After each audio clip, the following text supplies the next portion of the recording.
Hola, ¿qué tal? Soy su amigo Alfonso Suaste Puerto y les doy la bienvenida a su programa Enfoque Jurídico. En esta ocasión tenemos como invitado al doctor Miguel Carbonell Sánchez, quien nos hace el honor de aceptar la invitación y conceder esta entrevista.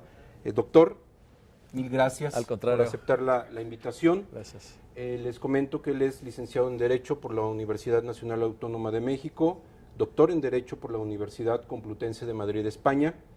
Es investigador en el Instituto de Investigaciones Jurídicas de la UNAM y también es autor de aproximadamente 44 libros. Le doy nuevamente la bienvenida, doctor. Gracias. Y lo felicito igualmente por su brillante conferencia, Los Derechos Humanos en el ejercicio de la abogacía, casos prácticos.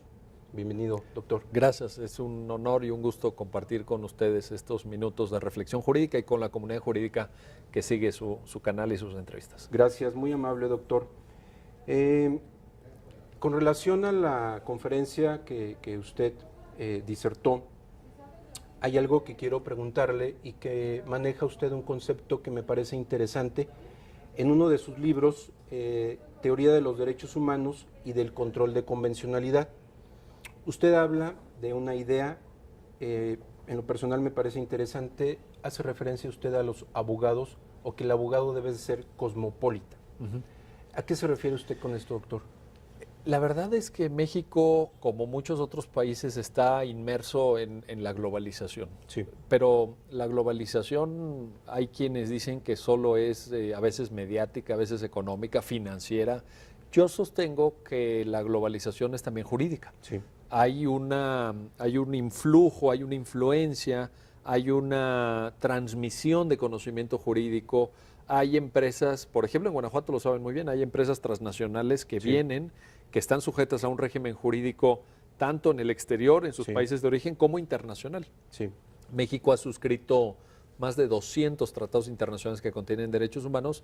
Entonces yo lo que digo es que si nosotros somos abogados solamente domésticos, en el sentido que solo conocemos nuestro derecho, no vamos a poder hacer un ejercicio profesional a plenitud conforme lo están requiriendo los tiempos actuales. Entonces, cuando me refiero a que necesitamos ser abogados cosmopolitas, me refiero a que necesitamos ver más allá de nuestras fronteras.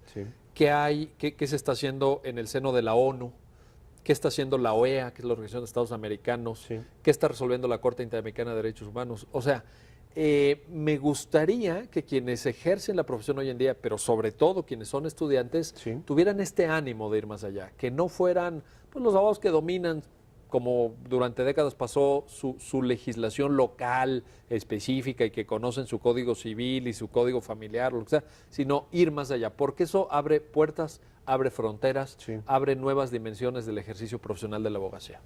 Esta práctica o este conocimiento, ¿qué implicaciones o qué consecuencias tendría para el sistema jurídico mexicano? Bueno, muy importantes. Mire, en realidad ya las está teniendo. En México hay muchos abogados que dedican su práctica profesional a temas de comercio exterior, temas de derecho aduanero, por ejemplo, temas de patentes y marcas que tienen que ver con transferencia de tecnología y de cómo protegemos esa tecnología frente a la piratería, por ejemplo.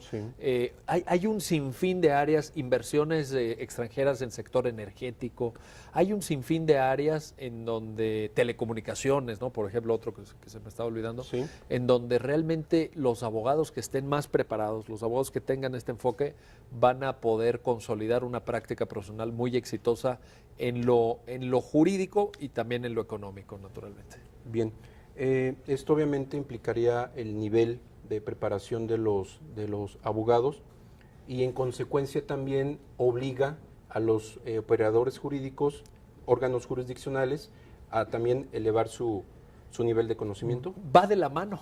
Yo creo que va de la mano porque en la medida en que los estudiantes se formen en este nuevo paradigma, en la medida en que los estudiantes comiencen a ejercer la profesión ya sobre otras bases, ya con una dimensión global, ya con conocimientos múltiples en estas áreas que he mencionado, a la hora de litigar, pues lo van a querer aplicar. Y le van a decir a los jueces, no, espérame, es que aquí hay esta sentencia de la Corte Interamericana, es que aquí hay este tratado internacional. ¿Y qué esperaríamos? ¿Qué esperar de quienes imparten justicia? Pues una correspondencia. Sí. Una correspondencia, me refiero a la actualización, que estén actualizados. Una correspondencia en el reconocimiento de que hay nuevas fuentes del derecho y que hay nuevas perspectivas y que hay nuevos ámbitos profesionales y que estén a la altura. Sí. Que estén a la altura porque no podemos tampoco pensar que la modernización del sistema jurídico mexicano se basa en el trabajo solamente de los abogados en el sentido de los litigantes o de los despachos corporativos de asesoría a empresas, Sí. sino que necesitamos también un aparato de procuración e impartición de justicia plenamente capacitado y que esté a la altura de estos desafíos. Perfecto. Se habla también en esta obra que señalo que es un parámetro básico para la interpretación del derecho, los derechos humanos. ¿Por qué señala usted esto, doctor? Bueno, los derechos humanos, las fuentes de los derechos humanos están en la Constitución y en los tratados. La Suprema Corte ha dicho, bueno, respecto a la Constitución ya lo sabíamos, ¿verdad? Pero ahora la Suprema Corte ha dicho que los tratados internacionales que contengan derechos humanos tienen la mayor jerarquía en México, tienen la máxima jerarquía, de tal suerte que se convierten en lo que usted atinadamente señala, parámetros interpretativos. ¿A qué me refiero? Puede ser que alguien que nos está viendo, un abogado que litigue fiscal, un abogado que litigue derecho administrativo, que litigue penal, dice, bueno, y a mí como que me queda lejos esto de los derechos humanos o derecho mercantil incluso. Y la verdad es que no. Sí. La verdad es que en la práctica del litigio mercantil, del litigio penal, del litigio familiar, del litigio administrativo, los derechos humanos pueden servir. Bien. Nos pueden servir como elementos argumentativos, nos pueden servir como parámetro de interpretación, nos puede servir para confrontar la validez, a lo mejor, o invalidez de un código local. En fin, hay una gran utilidad práctica. Yo lo que intenté exponer en la conferencia precisamente va por ahí. No que nos quedemos con una idea vaga, abstracta, general de los derechos, sino que usemos los derechos cotidianamente en nuestro día a día como abogados para ganar casos, para hacer argumentos más sólidos, mejor estructurados. Bien, igual en el desarrollo de su conferencia también habló del control de convencionalidad y que lo equiparaba con el control de constitucionalidad. ¿Pudiera ahondar un poquito sobre particular? Pues es una novedad. Es una novedad, estamos descubriendo apenas los alcances. De hecho, la propia jurisprudencia de la Suprema Corte ha sido oscilante, pero cada vez viene más fuerte, cada vez viene con más fuerzas. El control de convencionalidad, se lo podré resumir en una sola frase, consiste en tomarnos en serio los tratados internacionales, punto. Tomarnos en serio, aplicarlos y aplicarlos en un caso extremo incluso en contra de lo que digan las leyes locales de alguna entidad federativa o incluso una ley federal. Porque cuando un Estado, cuando un país firma un tratado internacional, no puede, amparándose, digamos, o excusándose en su derecho interno, dejar de aplicar el tratado. Está prohibido por la Convención de Viena, la Convención de ONU sobre derechos de los tratados, sobre el derecho a los tratados, y en esa medida, pues el control de convencionalidad es ni más ni menos que tomarnos los tratados en serio. Claro, para ello hay un requisito que también lo mencioné en la conferencia, que es que los abogados necesitamos conocer los tratados. Es un tema de cultura jurídica también, que empata con su pregunta inicial de los abogados cosmopolitas, pero esto ya no es algo que está en el plano académico o en el plano de lo teórico. Esto ya fue definido por la Suprema Corte, ya tenemos jurisprudencia, ya se aplica en un sinfín de campos del quehacer jurídico, así que ahora el reto de los abogados de Guanajuato y de otros estados es verdaderamente estar a la altura de estas cuestiones y conocer y usar el control de convencionalidad. Correcto.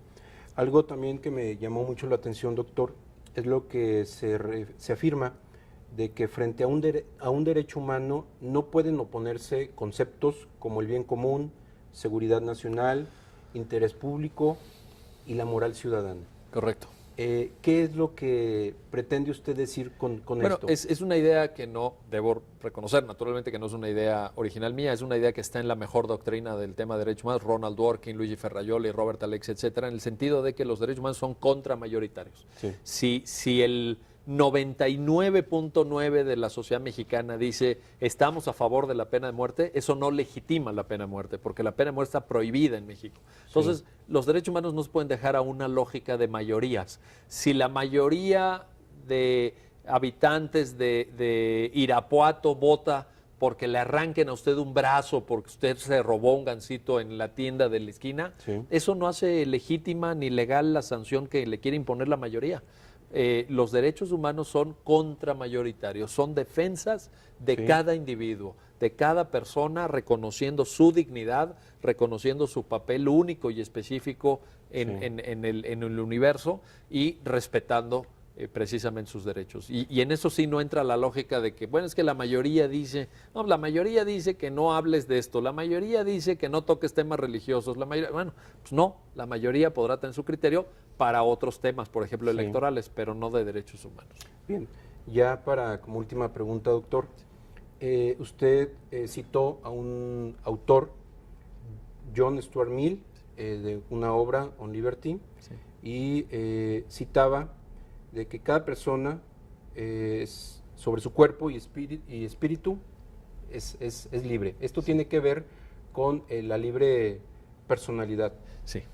¿Qué nos puede ampliar un poquito sobre el Bueno, John particular? Stuart Mill es uno de mis autores favoritos. Él fue un gran pensador del siglo XIX en Inglaterra, es el modelo del pensador liberal, del pensador que dice al individuo hay que reconocerle su espacio, hay que reconocerle sus derechos, el Estado no lo puede todo, un individuo en lo particular puede ser más o menos simpático, puede tener puntos de vista más ortodoxos o menos ortodoxos, o una forma de vida que le gusta a la gente o que no le gusta a la gente, pero si no lesiona, no afecta los derechos de los demás, a ese individuo hay que dejarlo que viva su vida. Sí. No hay un modelo de vida buena, no hay un modelo de decir, ah, no, tú haces esto. No, es la vida de cada ser humano y cada ser humano siempre y cuando no haga daño a los demás. Claro. Porque ese es un principio establecido en el libro On Liberty de John Stuart Sí. Mill. Siempre y cuando no haga daño a los demás, puede hacer lo que quiera.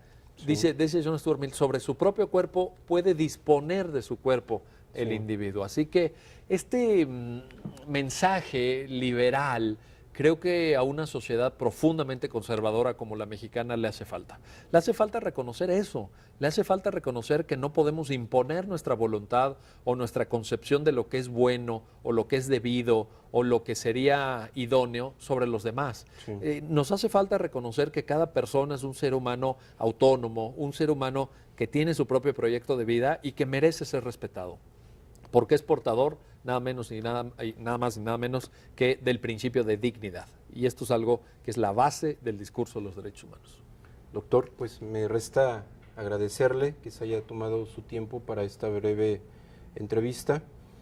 Pues bueno, invitarlo posteriormente a otros programas. Ojalá que tenga la oportunidad de aceptar la invitación. Con gusto, Alfonso. Muchas gracias. Un honor. Muy amable. Gracias. Amables seguidores y seguidoras, agradezco la atención brindada a este programa, y igualmente agradecemos al Hotel Holiday Inn de Irapuato por dar las facilidades para la grabación de este programa. Muchas gracias.